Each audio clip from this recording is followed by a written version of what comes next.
Fan बंद कर सकते हैं.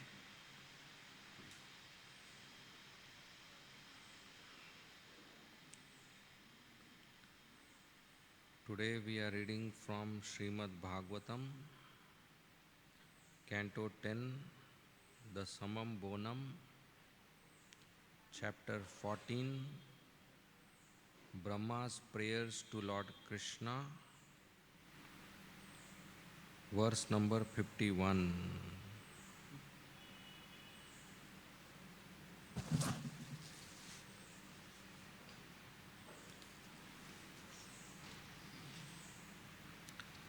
तद्राजेन्द्र यथा स्नेह स्वस्वकात्मनि देहिनां न तथा ममतालम्बी पुत्रवित्तगृहादिषु तद्राजेन्द्र यथा स्नेह स्वस्वकात्मनि देहिनां न तथा ममतालम्बी पुत्रवित्तगृहादिषु तद्राजेन्द्र यथा स्नेह स्वस्वकात्मनि देहिनां न तथा ममतालम्बी पुत्रवित्तगृहादिषु.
माताजी,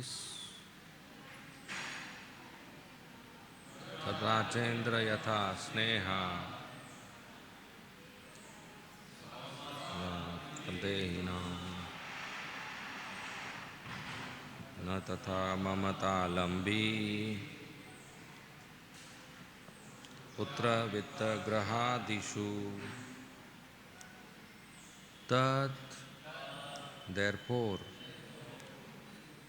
Rajendra, O best of kings, yatha, as sneha, the affection, swaswaka, of each individual, atmani, for the self, dehinam, of the embodied beings, na, not, tatha, thus, mamata lambi, for that which one identifies with as his possessions, putra, sons, vitta, wealth, graha, homes, Adishu, and so on. Translation or purport by Srila Prabhupada,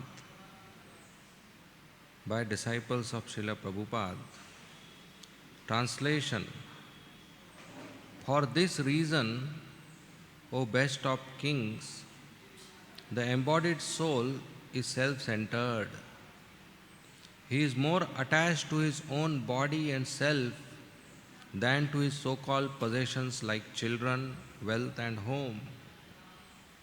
Purport: it is now common practice all over the world for a mother to kill her own child within the womb if the birth of that child represents any inconvenience for her.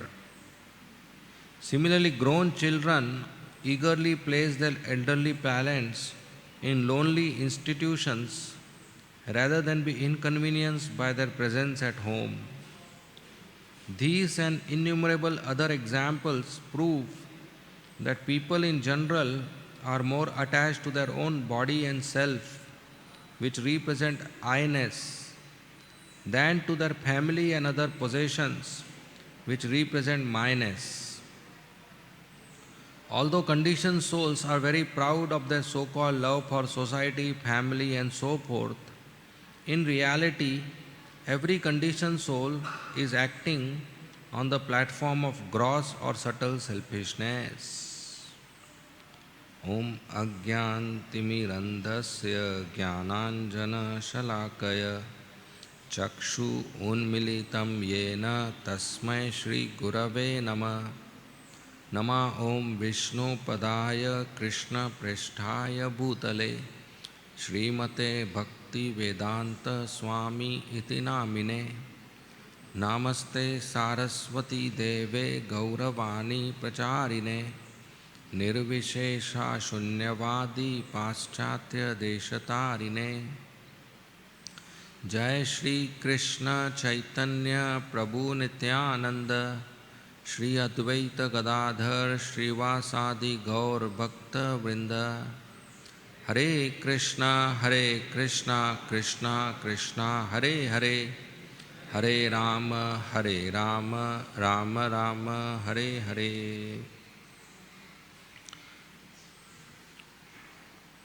So today we are reading from Srimad Bhagavatam, Canto 10, Chapter 14, verse number 51, translation. For this reason, O best of kings, the embodied soul is self-centered. He is more attached to his own body and self than to his so-called possessions like children, wealth and home.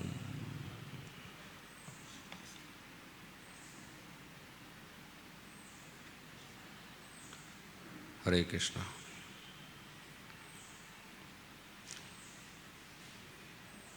So, towards the end of Brahma Vimohan Leela,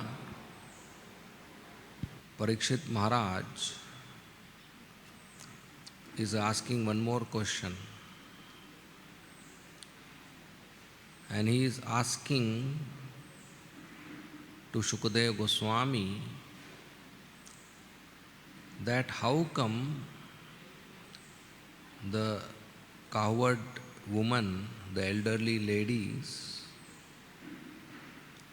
they had more love for Krishna, who is somebody else's son, as compared to their own sons. Generally, a mother has more love and affection for her own child than compared to another's child. Even if her own child has more faults or bad habits than other child, but mother loves own child more. But here we see And it is more visible in this pastime that the elderly gopis love Yashoda's son more than their own son, and when Krishna expands as their son, then they love Krishna, who is now as their son, more than their own son. And when Krishna stops expanding as their son and the real son comes, then their love reduces. So how come they have more love for another's son? This is not to be seen.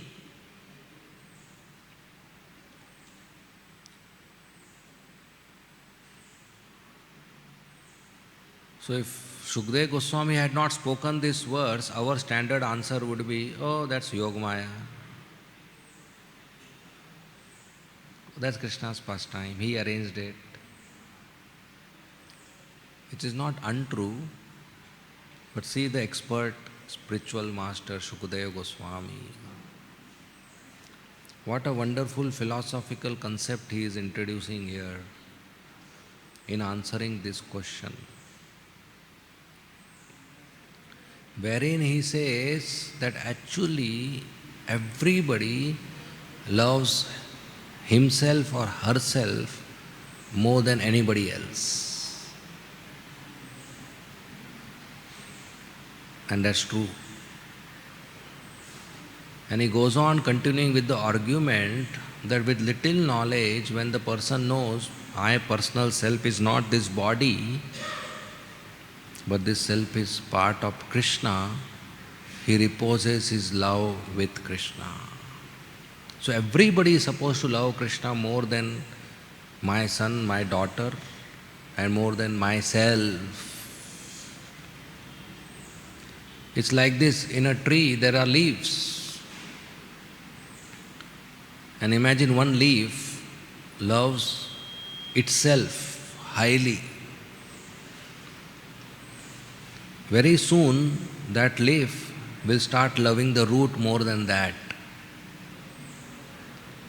Because the leaf will understand that the only way I can care for myself is when the root is watered, when the root exists. If the leaf thinks that why you are putting water in the root, give me water directly. Why should I waste water on the ground? Let me absorb water directly. Will it work? It will not work. So very soon the leaf will understand that if the root is watered, then only I'll exist. In the same way, if my finger thinks I am part of the hand, so the finger loves the hand, very soon the finger will understand that actually I should be loving the stomach and not the hand. Because if stomach is full, then only this finger will have energy. If the finger works hard to amass rice and give it to the hand, would the finger benefit? No. The finger will benefit only if the food, rice, prasadam goes in the stomach. So in the same way, the self loves itself and very soon understands with little knowledge that the only way that I can love myself and care for myself is if I serve Krishna, serve the root, serve the stomach. And Srimad Bhagavatam repeatedly is establishing Krishna as the root of the universe, Sarva Karana Karanam. Repeatedly establishing. So if we are convinced, like a leaf is convinced that the root should be watered for my existence and maintenance, so we need to be convinced that Krishna should be pleased and Krishna should be served for my happiness. That's devotional service. That's process of bhakti. That's a motivation to serve Krishna even for a selfish person. And that's what Shukdev Goswami is establishing. That even though in the world it is seen that a mother loves the child, or a lover loves the beloved, or a person loves his car, but in actually a person loves self more than car. A mother loves self more than child, and a lover loves self more than beloved. In actually, the love expanded to other objects or living entities is only because there is self-love, and these relatives are related to me, so I love them. It is extension of our own false ego. It is not love for others. It is love for self visible in this form. My country, somebody ready to sacrifice his life at the border, is not actual love for the country. It is secondary effect of primary love for myself. And I am born in this land. So there's extended false ego. There's extended false ego identifying self with the country. And hence I sacrifice my life for the country. And I kill the person opposite to my country, outside the border. That's extended false ego. It's like some dogs in the street, whole day they fight. And a dog from other street enters. Then this dog will unite and they will bark and chase the new entrant and tell him, get out. You cannot come here. This is my street. All gutters and dustbins are mine. You get out.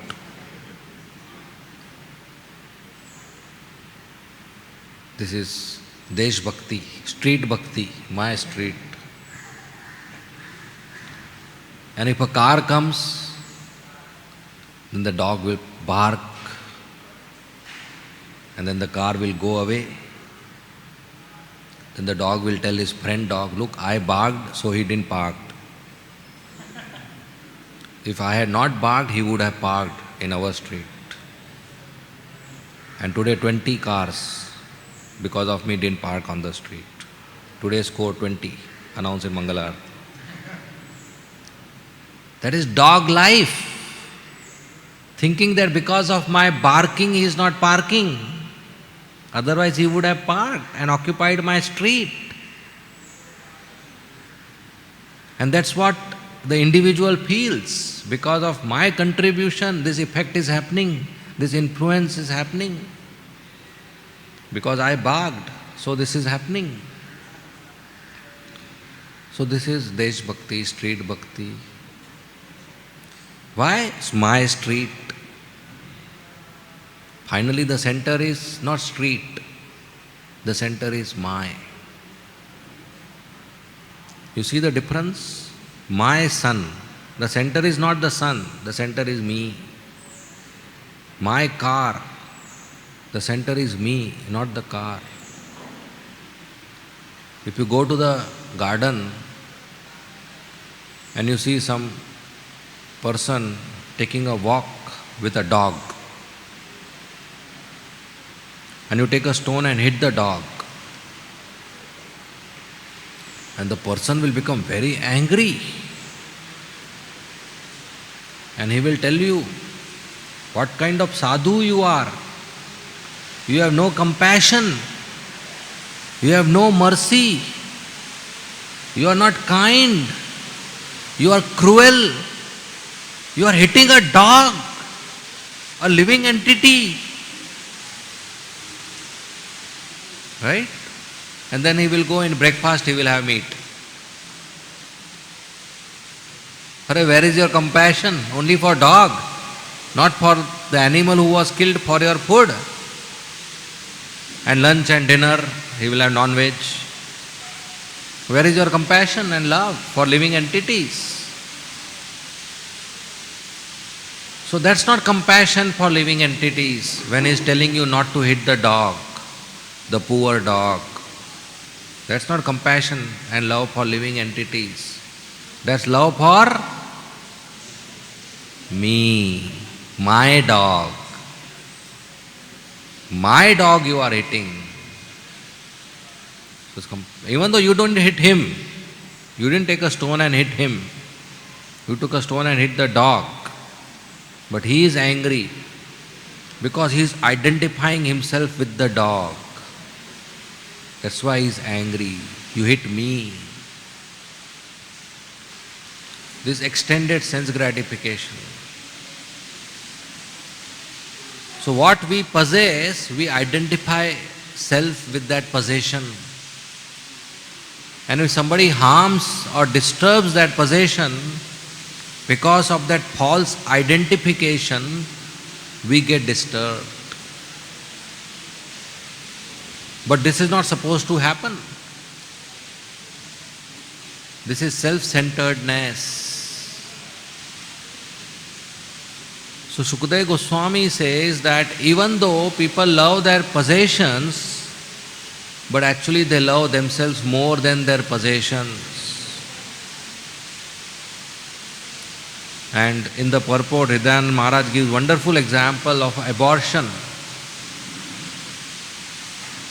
A mother has a child inside the womb, but she has some inconvenience that if the child will come, what will happen to my career? Or how will I give time from my other routine activities? Or I have another child, the first child and the second child, two children is difficult for me. So she goes to doctor, please kill my child.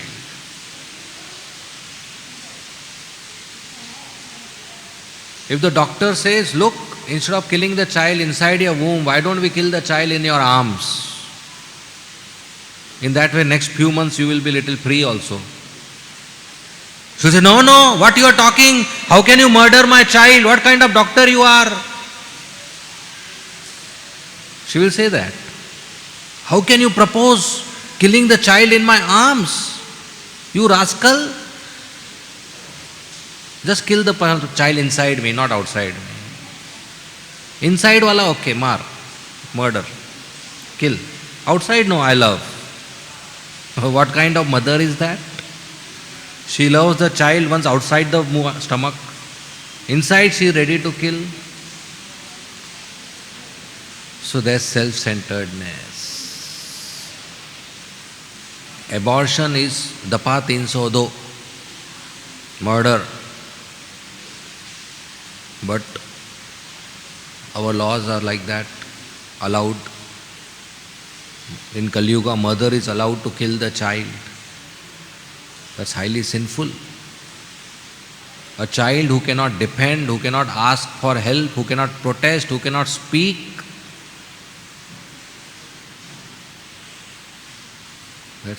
that's not good. Then another example is young children, as they grow up, they send their elderly parents to old age homes. Go, stay there. It's very inconvenience to me to take care of you. Instead, I'll keep a dog and take care of the dog. They are ready to take care of dog, but not old parents. They'll take dog to the beauty parlor, but old parents they'll not take to the hospital. So at least once a year you visit your parents. That's why Happy Mother's Day, Happy Father's Day, at least once a year.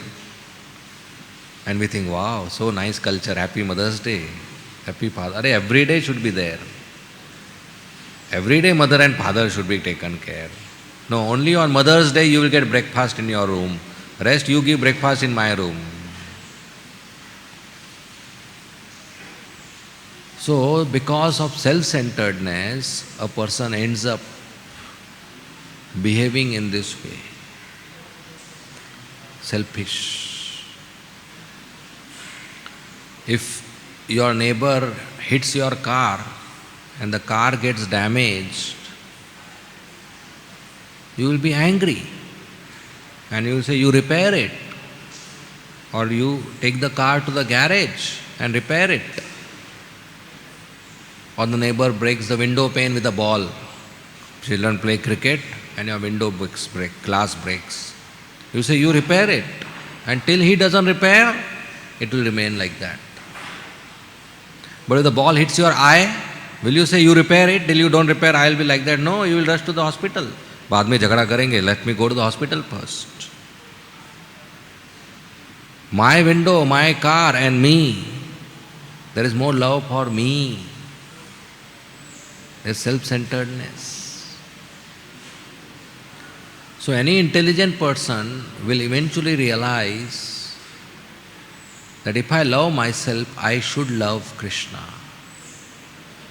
Because he is the real self, the super self. He is the root and I am the leaf. He is the stomach and I am the finger. So material selfishness means I attend to my needs, my requirements, value my needs, my requirements more than others. That's material selfishness. And in a society like ISKCON, where we have a mission, this selfishness will damage our progress, our relationships, our mission. So devotees should be sacrificing, ready to sacrifice their convenience and comfort so that others grow in Krishna consciousness. That's compassion. Para dukkha dukhi. That others' distress is more important than my comfort.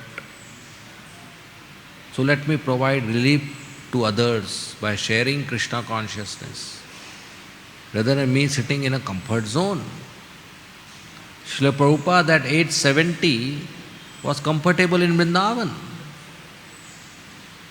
But he took the inconvenience of going to Western countries on a cargo ship at such an old age with no visible support and contact,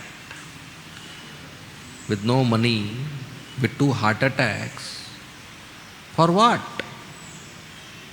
For us. It is his sacrifice of his comfort that today we are comfortable in this palace, Radha Rasbihari Palace. It is sacrifice of Prabhupada and his disciples who were here in Hare Krishna land before this palace. And we know the story. It was very austere, especially for Western boys and girls, Western disciples.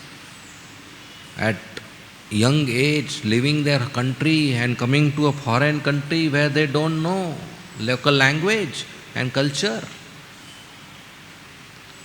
And nobody want to stay. So somebody has sacrificed for us, and hence we are comfortably practicing bhakti. The mango we eat today, somebody else has put a seed.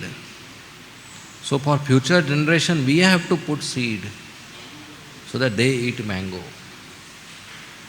We have to sacrifice, ready to sacrifice, so that this mission spreads. We have example of Vasudev leper.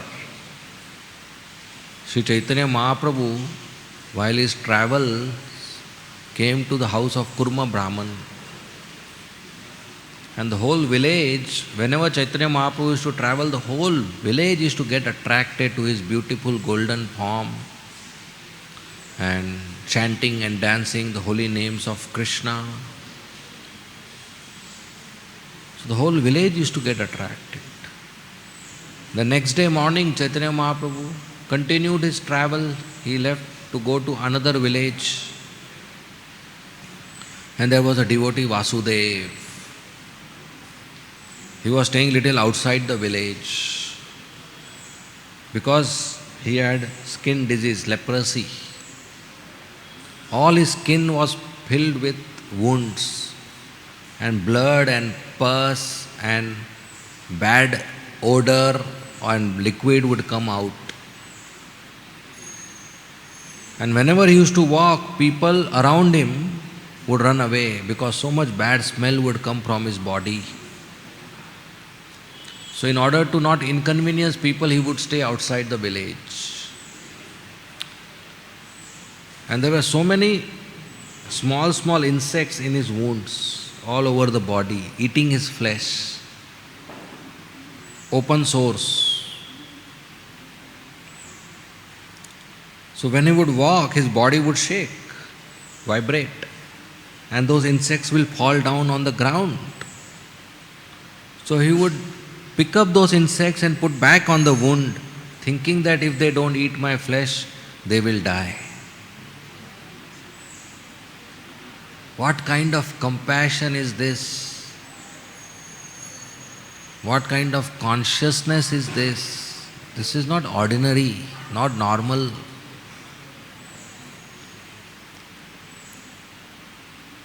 So Vasudev, he wanted to meet Chaitanya Mahaprabhu because he heard he has come to the village.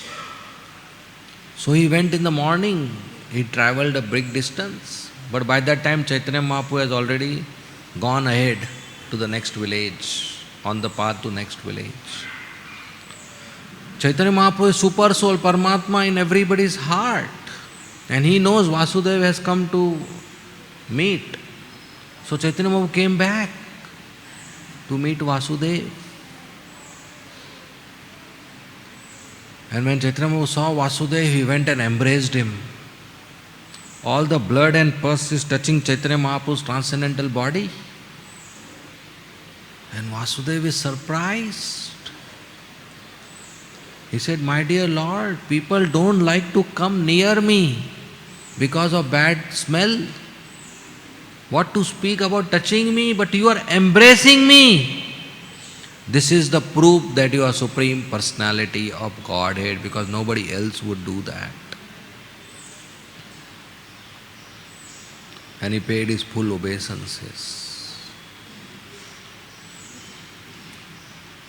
And by the touch and embrace of Chaitanya Mahaprabhu, his body was healed, completely cured, and he became very attractive, beautiful, handsome man. So he had tears gliding from his eyes. He was in ecstasy. And he folded his hands and prayed, "My dear Lord, you should not have done that. You should not have cured me like this. Now I'll become proud that Bhagwan himself cured me and embraced me. Now I'll become proud." See, we receive Krishna's mercy is because he is merciful, not because I am qualified. But if I think I am qualified and hence I received mercy, then that's pride. And that's very dangerous. So we received Krishna's mercy in the form of holy name, in the form of books, in the form of darshan, in the form of staying in the temple, in the form of associating with devotees, in the form of the whole process of bhakti, is not because we are qualified, but because we are fortunate. There is a difference between qualification and good fortune. Guru Krishna Prasade Pai Bhakti Lata Bij. It's a mercy of Krishna that we received faith in the process of bhakti. It is not by our effort and talent. If we think in that way, then pride will enter. If we think the progress of my bhakti depends on my effort, then pride will enter. The progress depends on Krishna's causeless mercy, not my effort. Then we'll remain humble servants. We should not allow pride to enter. So Vasudev told Chaitanya Mahaprabhu, you should not have cured me, now I will become proud. Please instruct me so that I don't become proud. And Chaitanya Mahaprabhu gave him two instructions. First is to always chant the holy name of Krishna.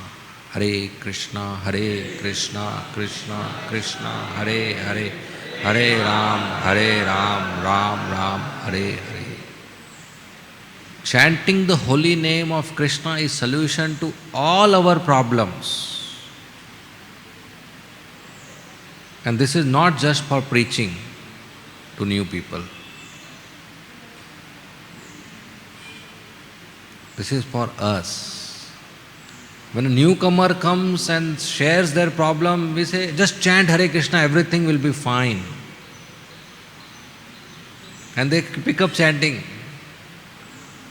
But now when we are chanting Hare Krishna and still there are problems, just chant Hare Krishna, everything will be fine. Same solution. I have a problem even though I am chanting. This means my chanting is not good. So I have to improve my chanting so that the problem goes away. So chanting is solution to all problems, even pride. So Chaitanya Mahaprabhu told Vasudev, just chant Hare Krishna whole day and no pride will touch you. And you go and preach Krishna consciousness, tell others to chant Hare Krishna. See, Vasudev's compassion is already visible, that even small insects who are eating his flesh and giving pain, he is picking up and putting it back on the flesh, on the wound.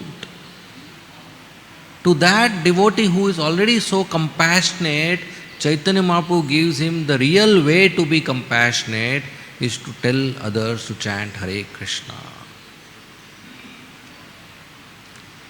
So that's beyond our selfishness. To contribute to the mission of Sri Chaitanya Mahaprabhu, to spread the holy name every town and village.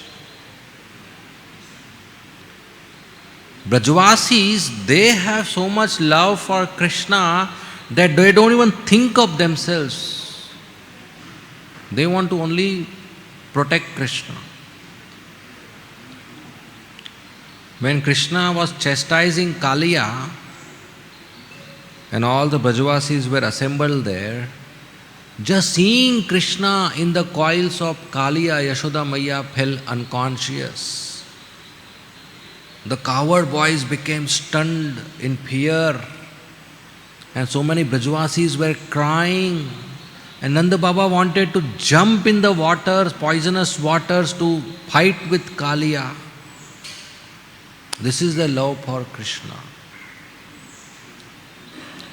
And after the Kaliya left the place and the whole Yamuna river was purified, Krishna came out. Nanda Baba, he saw it was already dark, evening time. So he declared that now we will not go back to house. We would stay here tonight on the banks of Yamuna, and tomorrow morning we will go. It's not good to go at this time in the forest. That is the first time Yashoda Maiya didn't offer milk to Krishna. No dinner today. Because she thought any cow milk I offer to Krishna, that cow might have drank poisonous water and the milk would be poisonous. How can I offer poisonous milk to Krishna?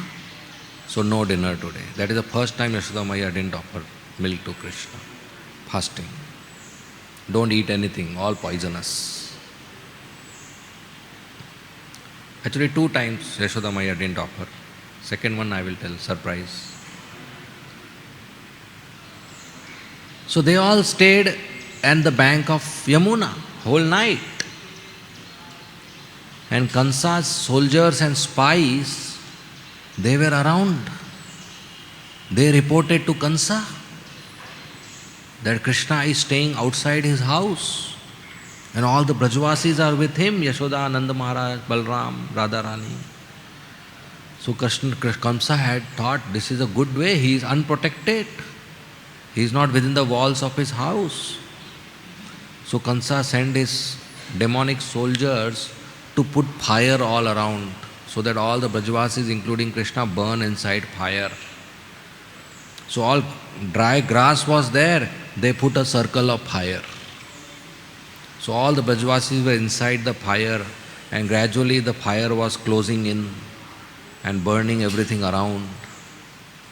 And all the Brajvasis started feeling the heat.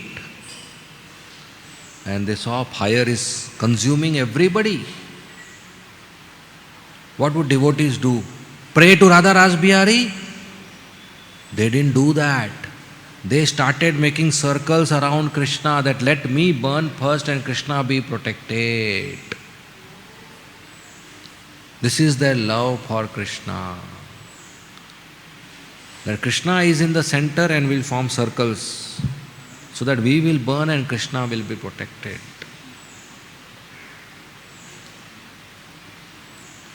But when the first fire touched a Brajvasi and the burning started, said, Krishna, Krishna!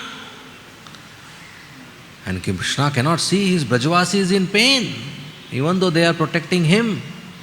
So Krishna immediately told, close your eyes. And since milk he didn't eat, dinner, fasting, he was hungry, he ate the whole fire. He ate the whole fire. And he told Yashoda Maiya, close your eyes. Because then she will very chastise, naughty boy eating fire. I told you last time, don't eat mud. You eating fire? Naughty boy. That's her mood. Even when they traveled from Gokul to Vrindavan and created a temporary village, the reason they traveled is the Asuras were disturbing in Gokul. So in the temporary village, they created in such a way that in between Krishna, Balram, Nanda Baba, Yashoda Maiya, Rohini used to stay. And then there was a circle where all Nanda Baba's brothers and their families used to stay. Then there was a circle where friends of Nanda Baba used to stay. Then there was another circle where villagers used to stay. Then there was another circle. Like this they made many circles so that no demon can enter inside. That's their love for Krishna. When Krishna lifted Govardhan hill for 7 days, all the cows, calves, Brajvasis, gopis, sakhas, coward men, coward women, Yashoda, Maya, Nanda Maharaj, they all were inside Govardhan. 7 days night they were inside Govardhan. Nobody ate anything. They were just seeing Krishna's 24/7 darshan, which they never got. So after the 7th day, when Indra stopped giving rain, and immediately all the water went away, and new grass has grown, Krishna said, now you all can go out, the danger is finished. The first to come out were all the cows. All the coward men, they took all the cows. And after 7 days, cows are getting fresh green grass. After 7 days of nirjal, fresh green grass, what will they do? They will eat. So all the cows below Govardhan came out and came in contact with grass. Then they looked behind. They saw Krishna still inside. They didn't eat grass. They all went back inside. Krishna is inside. What we are doing outside? They went back inside. Even after 7 days they received grass, they didn't got attracted. Because more than themselves, they love Krishna. Eating grass is for personal maintenance. but more than themselves they love Krishna. Krishna's service is more important than myself. There is one devotee who was fanning Krishna. And when he was fanning Krishna, he was seeing beautiful Shyam Sundar face, lotus petal-like eyes, curly black hair, reddish lips, pearl-like white teeth, mirror-like cheeks, and bow-like eyebrows. So beautiful. And he got ecstatic. Tears started coming from his eyes, and he fell unconscious. Seeing Krishna's beauty. Krishna's beauty is an impetus to offer love to him. The gopis, seeing Krishna's beauty, their love increases. So the devotee became ecstatic and fell unconscious.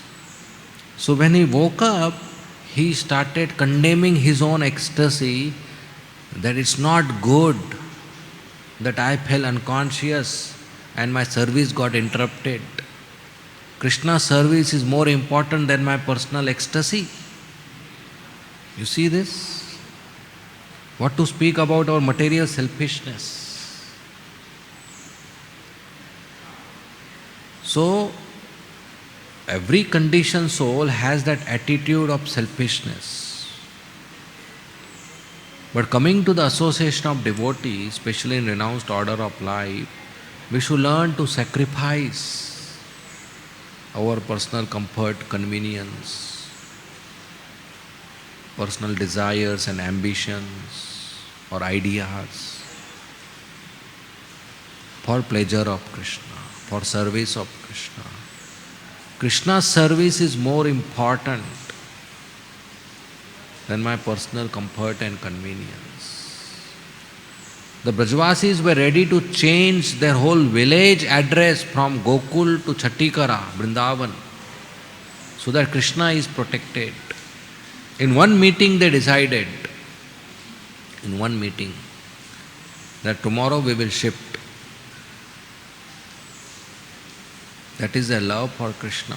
Love induces a desire, an inspiration to change for the pleasure of beloved. So I am ready to undergo a change to please Krishna. Then only we will progress. Whatever I am today, if I want to progress, some change has to occur, then only it will be called progress. So some change will happen only when I make some change in myself, in my practice, so that further changes happen. So I should be ready to be a new version of myself for pleasure of Krishna. That change, that next step is required.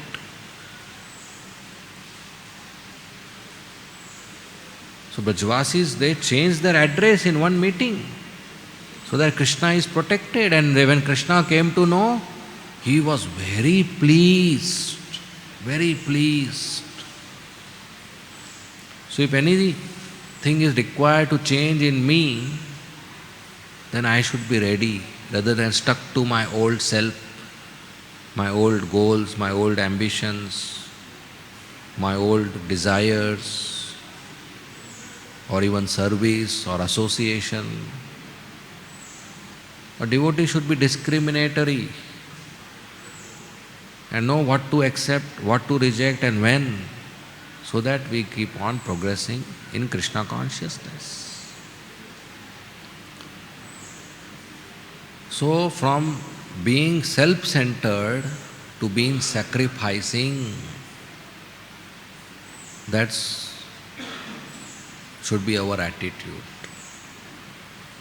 That is okay if others get benefit more than me.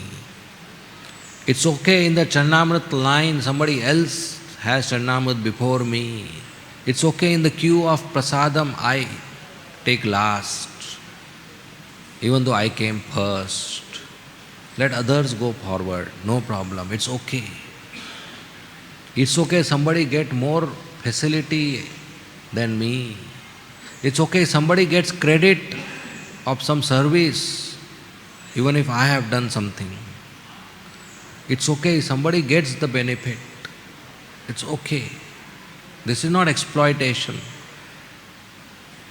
If this is forced on me, it's a different thing, but I should be willing participant to sacrifice in the mission.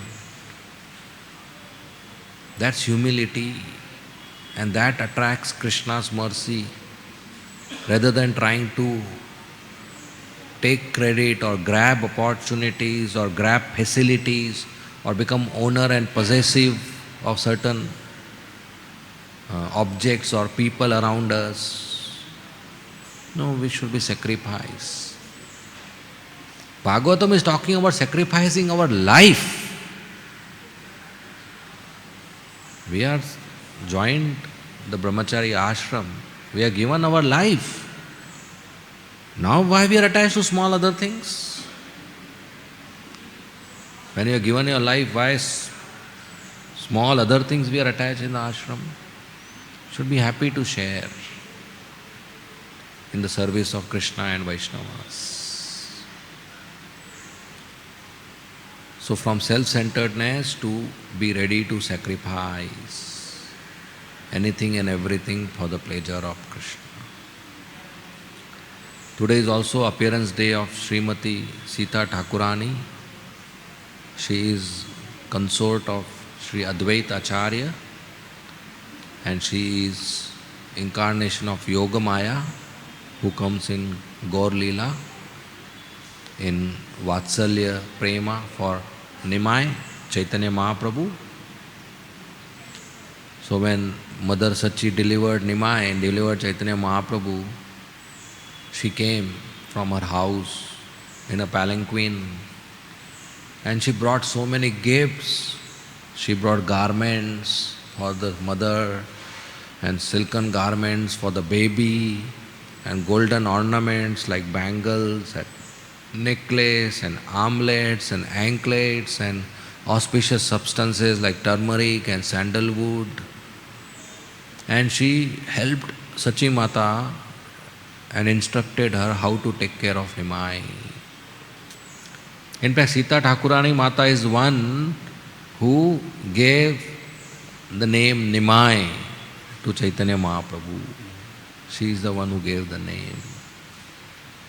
And when she first saw Chaitanya Mahaprabhu as a baby boy, just after the delivery, she was in ecstasy that this is same as the boy in Gokul, just golden in color. That one was black, this is golden, but same boy. She identified, this is Krishna. Krishna has come in golden form. So she was in ecstasy. And she helped Sachi Mata to take care of Nimai. She would bathe Nimai, she would dress Nimai, she would help in all the ways. She would stay in Mayapur and Shantipur. Advaita Acharya had 2 houses. And in that way, she served Nimai. As Nimai grew up, even after he took sannyas, often they would go to Advaita Acharya's house and she would happily feed and serve Nimai. She would cook for Nimai. Even in Jagannath Puri, she would invite Chaitanya Mahaprabhu and honor Prasadam. And during Antya Leela, Chaitanya Mahaprabhu was so absorbed in his ecstasy, he would hardly go out. He would just be whole day chanting and crying. But whenever Sita Thakurani would invite, he would oblige and go and honor Prasadam. And Chaitanya Mahaprabhu, Nityananda Prabhu sometimes would go to Shantipur to meet Advaita Acharya before taking sannyas. And there suddenly Chaitanya Mahaprabhu would sit with Advaita Acharya and say, why don't we have a festival? So yeah, okay, invite Vaishnavas. And you arrange garlands, you arrange sandalwood, you arrange this, you arrange Midanga, you arrange Kartal. And they'll invite thousands of Vaishnavas. Suddenly a program for thousands of Vaishnavas. And Sita Thakurani would very happily cook for all of them. Imagine somebody goes to his wife and says, today 1,000 people are coming to the house. She will go immediately to her Maika. Say, 1,000 people, I can't cook. Even one guest you invite without informing your wife, it will be too much. So she would very happily serve the desires of Lord Chaitanya Mahaprabhu. So today on her auspicious appearance day, we pray to her to bless us with Krishna Bhakti, Shuddha Bhakti, and we continue to practice devotional service. We'll end here. Srimad Bhagavatam ki jai, Srimati Sita Thakurani ki jai, Srila Prabhupada ki jai. Hare Krishna. Any comments or questions you may please ask.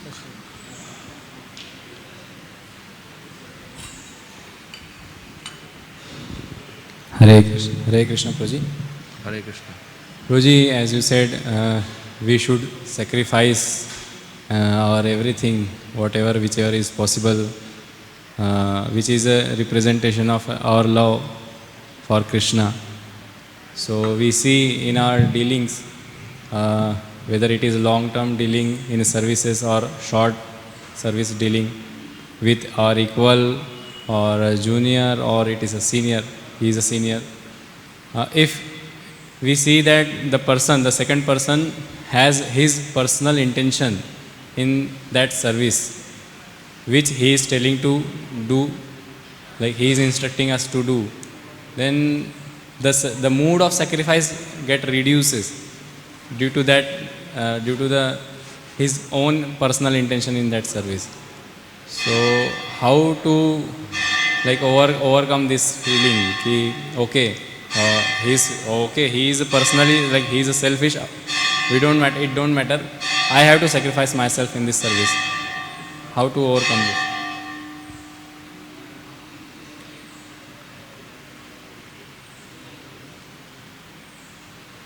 So if a person with some unknown personal intention comes and gives you Mahaprasad, Rasgulla, Rasmalai, what do you think? Oh, I don't know what intention he is giving. My attraction to Mahaprasad is reducing. No, we'll happily take it. Right? Whatever intention is, I got Rasgulla, na? So Krishna's service is Rasgulla. Whatever intention he may have, I got Krishna's service. Thousands and thousands of perfect people don't get Krishna's service. Manushanam, Sahasreshu, millions, one gets Krishna's service. So I got service, I will do it. It may be my authority, my temple commander, my temple president always catches me and tells me, broom the temple. He doesn't tell others, he only tells me to broom the temple, but I got to broom the temple. So I will do, because I am servant of Krishna. So we should know I am servant of Krishna. So somebody offering me service with a particular intention, his intention, Krishna will deal with him. I with pure intention to serve Krishna. I should be ready to serve Krishna. So I should purify my intention rather than judging others' intention. Right? And it is a very risky thing to judge others' intention. It's very, very risky thing. We become judgmental. We have misunderstandings and we end up doing offenses. So however expert we are, nobody is so expert to understand others' intention clearly. So if I am getting service of Krishna, I am grateful and I do my best. So it's between me and Krishna. And for him, it's between him and Krishna. So Krishna will take care, he will reward us for our service and he will respond to him for his intention. So you should see service as Rasgulla. Then your attitude will not change. Thank you. But if you see as a burden, then you will start contemplating, calculating. Okay?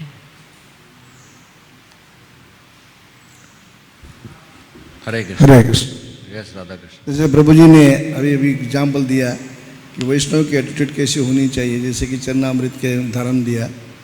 अभी मैं परिक्रमा में सुन रहा था कि प्रभुपाद जी ने जब आचार्य पाद जी को संन्यास निशन दिया, उस समय 10 आदमी को संन्यास निशन दिया था एक साथ में।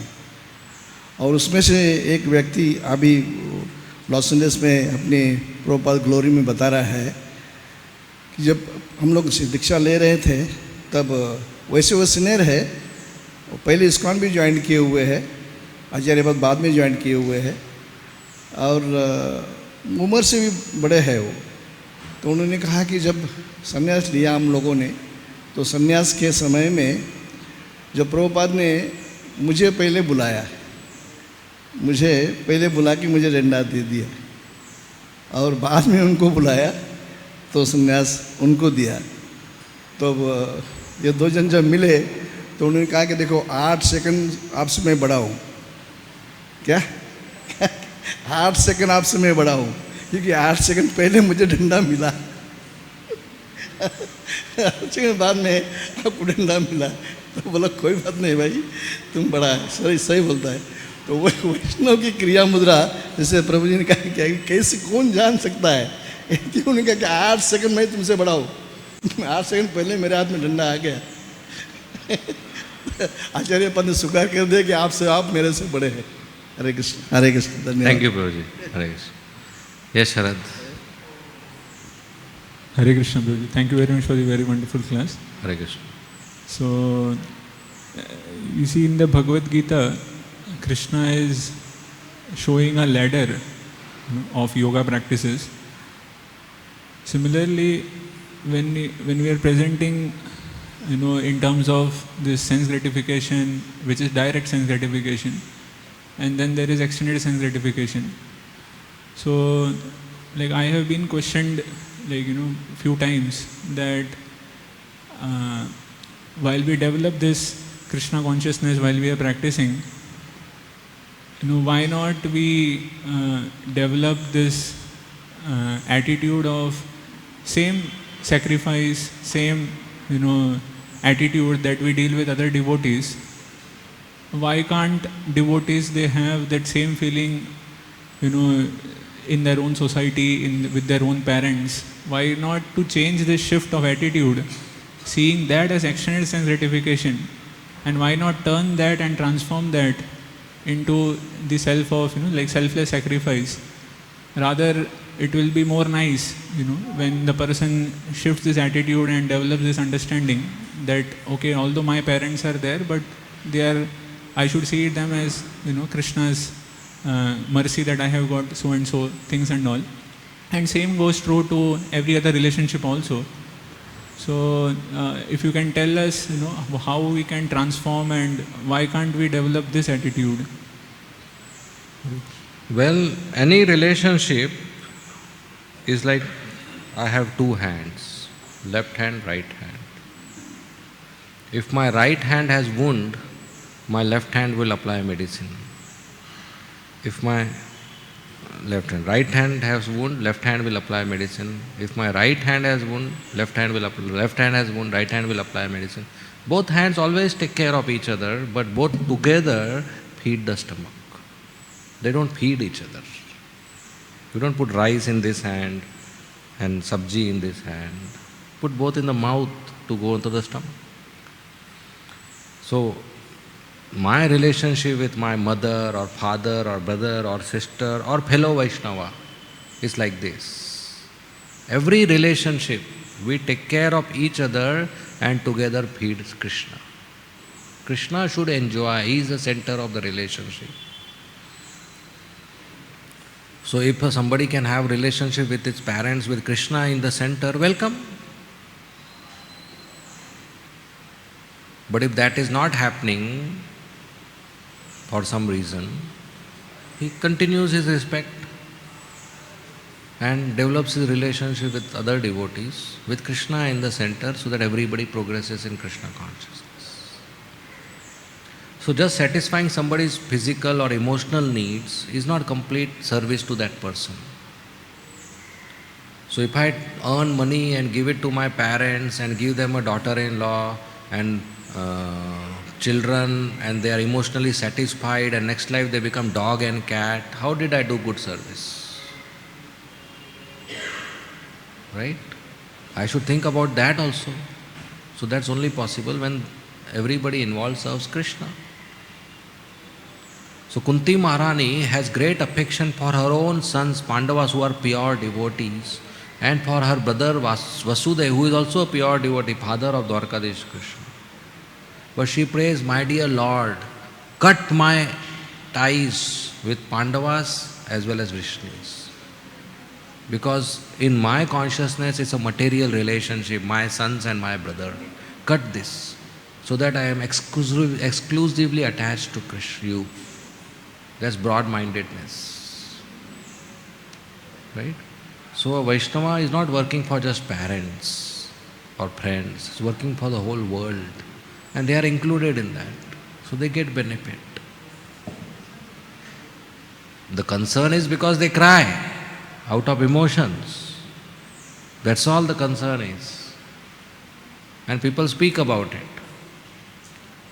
So let them speak. When they don't have knowledge, they will speak. That pain, that cry, that will purify them. The more they remember their son who is a brahmachari, the more they will remember Krishna whom the son has joined. They can't separate it, right? So they will remember Krishna. And the son sacrificed his duty towards parents, so Krishna take care of the parents. If the son is purely practicing bhakti, then they go back home, back to Godhead. So either you attend every day Mangal Aarti and chant 16 rounds and do Guru Puja and Bhagavatam class, or you have a son and send him to ISKCON, he will do Mangal Aarti, he will do Guru Puja, he will do 16 rounds, you keep sleeping, you will go back home, back to Godhead. One of them will work. So the children who practice Krishna consciousness, the whole khandan, the whole family gets benefit. That benefit is not visible immediately. People only think of immediate benefit and profit, not long term. But at least one thing is sure, that if not liberated, they will again get human birth. So that's a great benefit. So that's long term benefit. Okay? Another thing is, when you are telling about that chanting can do everything, is a solution to all problems, but then still we don't really can't go ahead with this understanding, because we have to act also.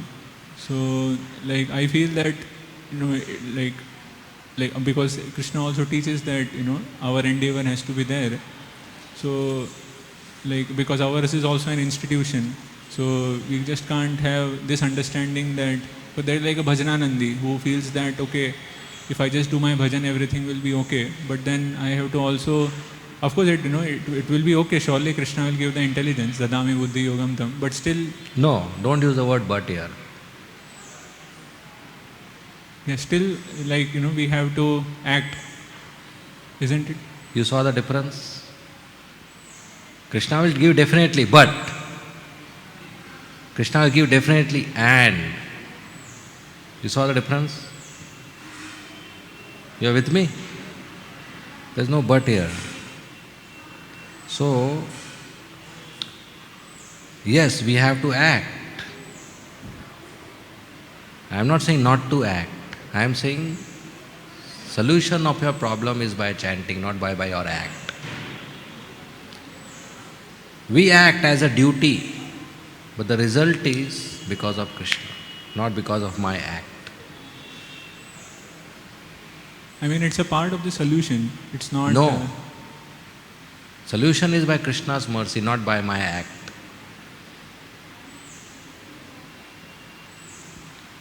Solution is by Krishna's causeless mercy, not by my act. I do act as a duty. Krishna does his. He is not dependent on my duty. He can make you today king of the planet. Can he? You don't have to act. Right? So by our act we cannot influence Krishna's result. Why do we act? Because that's our duty.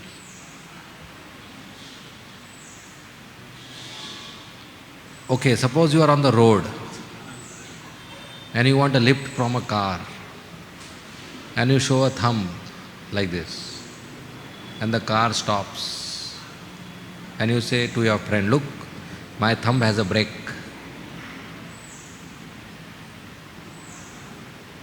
Does your thumb has a brake? No. Did the car stop because of the act of thumb? No. Partly yes. Huh? Partly yes, because if I No. don't indicate, how will the car stop? It stopped because he was kind. Of course, that's true.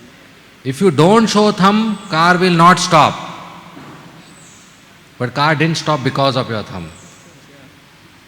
Car stopped because he was kind and he put pressure on the brake. So, you got lift because of his kindness or not because of your thumb. But you did your duty. Like that. Tomorrow sun will rise. What act you have to do for that? Nothing. But if you are sleeping and the sun rises, did it rise for you? No. So the only thing you have to do is open your eyes. But the sun is not rising because you open your eyes.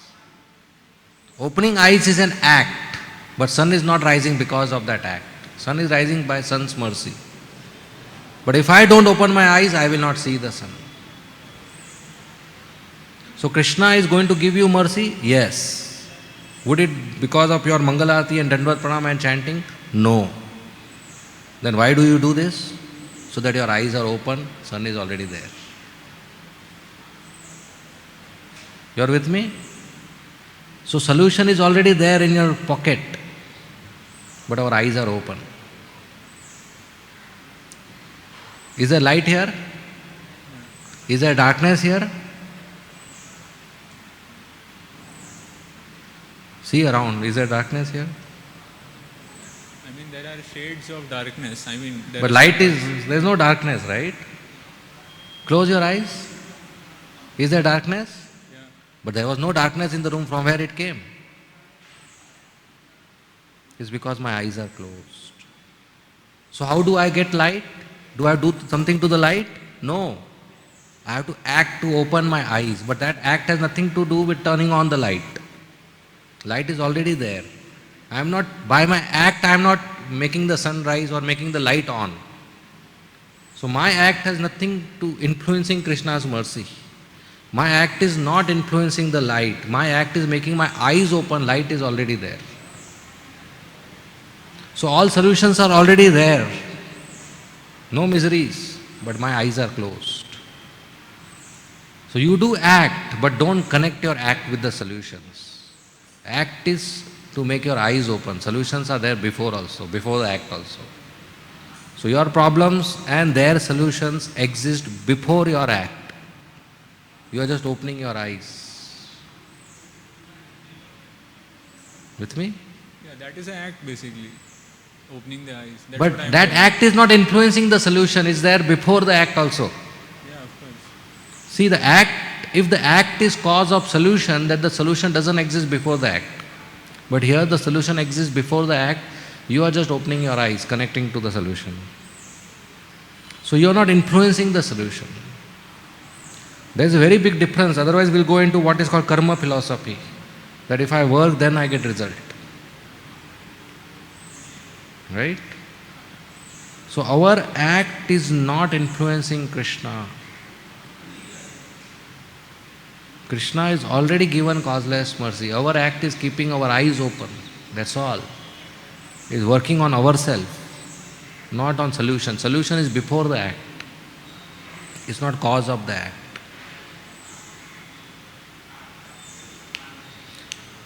Your father puts money in a bank account, you take an ATM card and go and withdraw the money.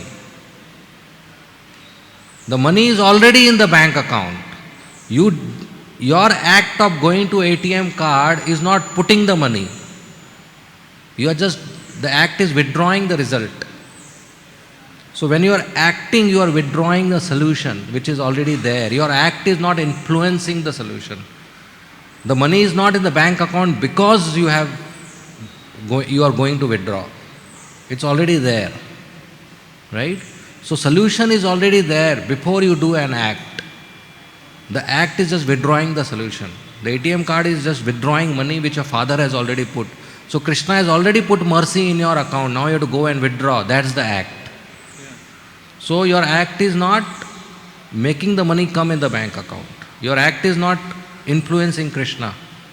Krishna's mercy is infinite. Our act is finite. How it can influence?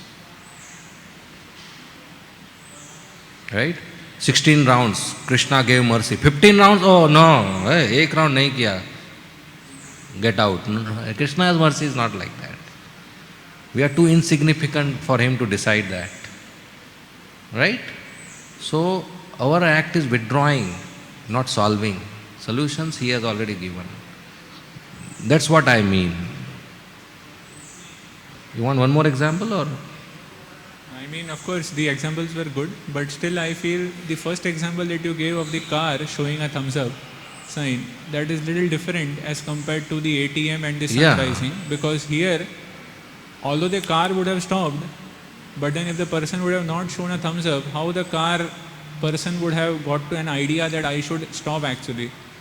So if you just analyze the example, Krishna is all cognizant, na? See, if a child cries, then mother will feed. That's not the case, na? Mother no 3 घंटा हो गया, feed कर लो. या mother no TV देखना है, बीच में रोएगा, feed कर लो. Right? So that car wala is a stranger. Krishna is not a stranger, na? Right? How many bones Krishna gave you? What act you made that you want good joints? And Krishna gave everything. The oxygen Krishna gave. We didn't tell him. When we were in the womb, did we make a list what all I need when I come out? We should have done that, na? That is the act we should have done. Then when we come out, Krishna will give oxygen and hydrogen and earth and fire. We don't even know what we need. Right? So we are withdrawing solutions. Okay.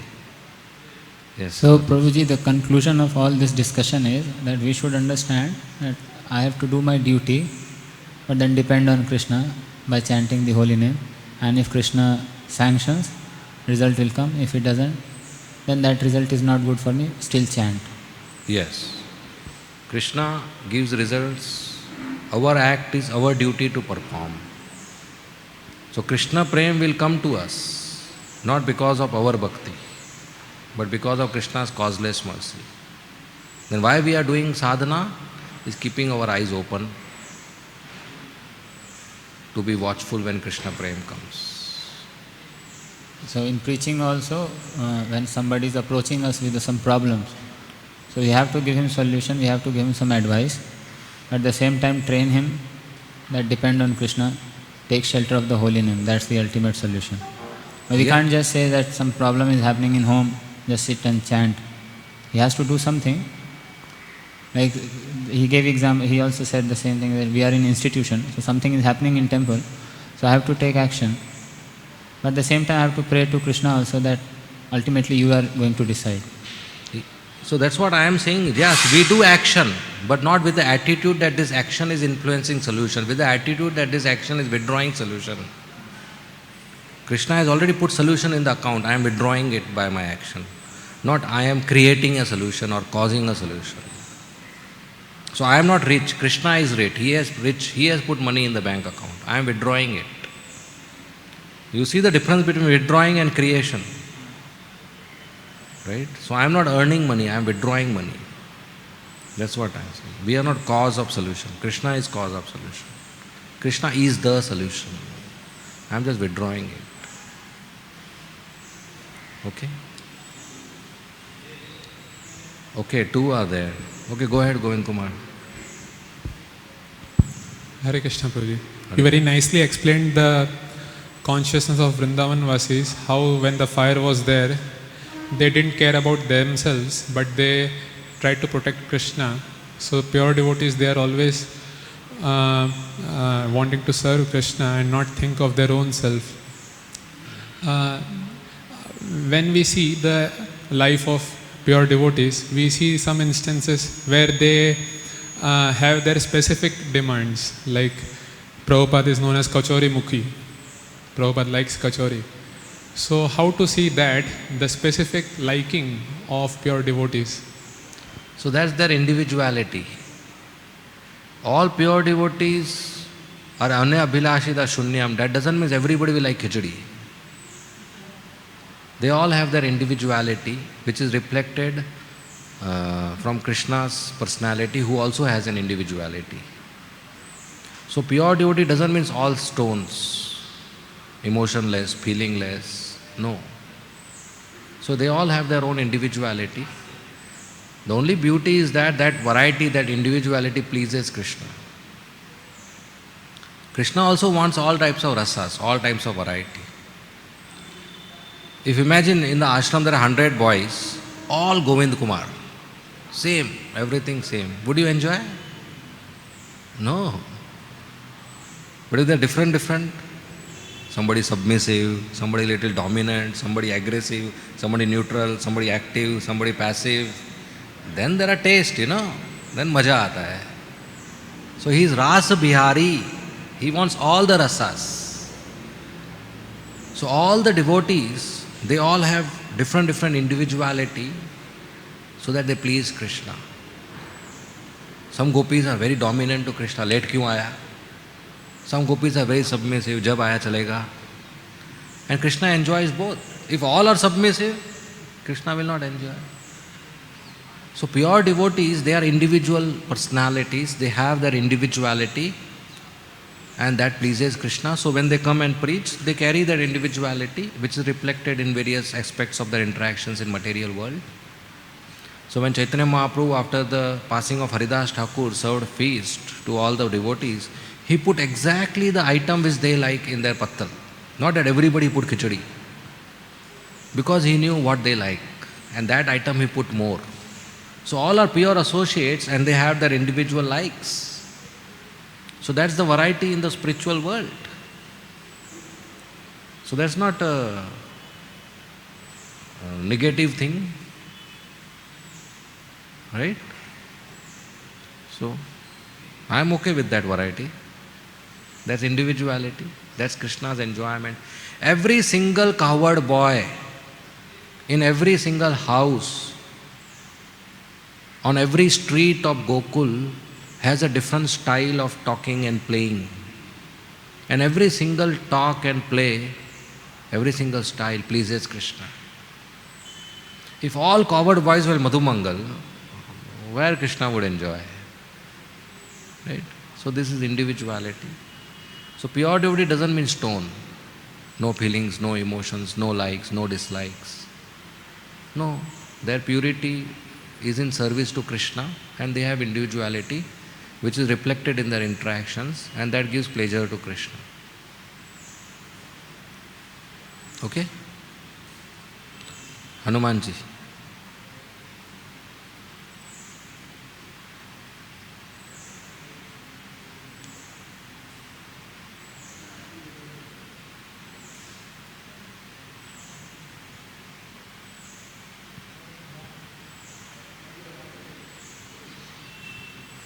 बोलिए, ऐसे ही बोलिए.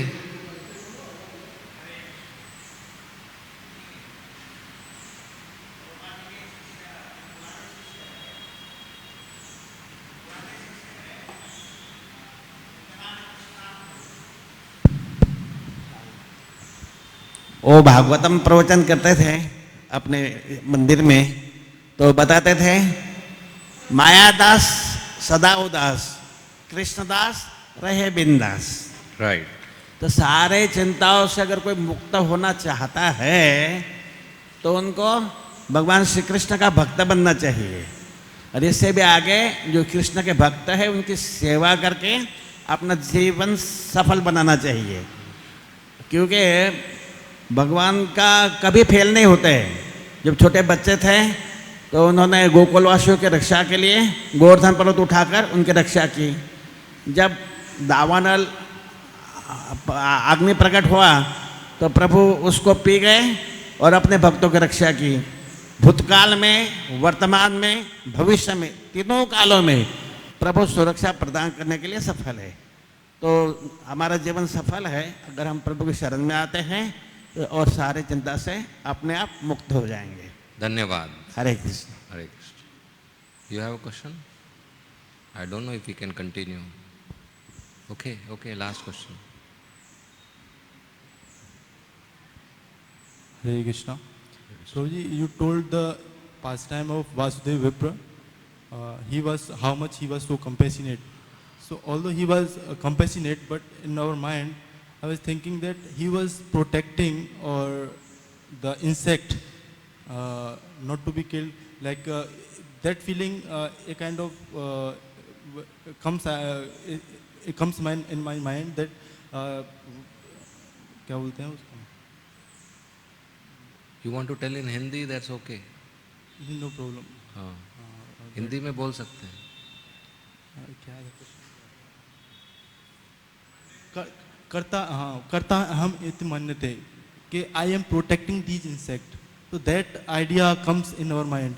कि he was, although it was compassion, but I was thinking that he was protecting this.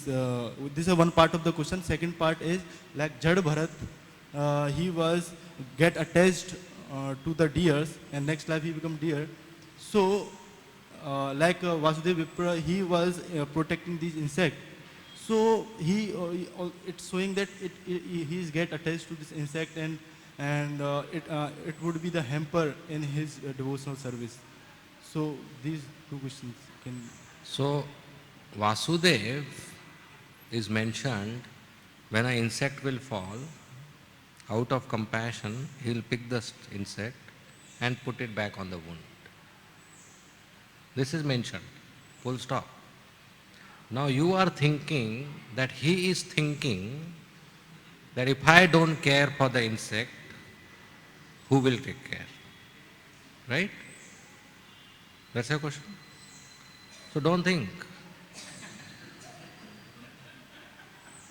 Read and accept.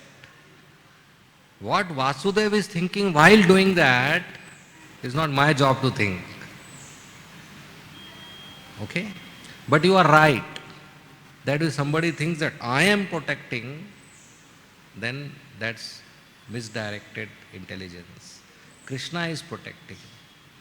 So Bharat Maharaj, when he protected the deer, he had this feeling that I am Bhagwan for him. If I don't care, then some other wolves will eat the deer. Right? So till protection is okay. But the attitude that I am boss or I am Swami and deviating or getting distracted from one sadhana, that is not good. So if somebody is there around us, we help in such a way that the person is protected and we are protected. Both are protected. Our bhakti is protected, our sadhana is protected. Okay? You are okay? So this concept is important, but let's not think what Vasudeva is thinking. That will be risky. So that's never, I have not come across what is Vasudeva thinking while doing this protection. So yes, even if we are protecting somebody out of compassion, we should not feel I am the one doing it. As a humble instrument of Krishna, we are performing our task. Nimitta matram. Okay? Clear? Okay, we'll end here. Thank you very much. Srila Prabhupada ki jai. Hare Krishna.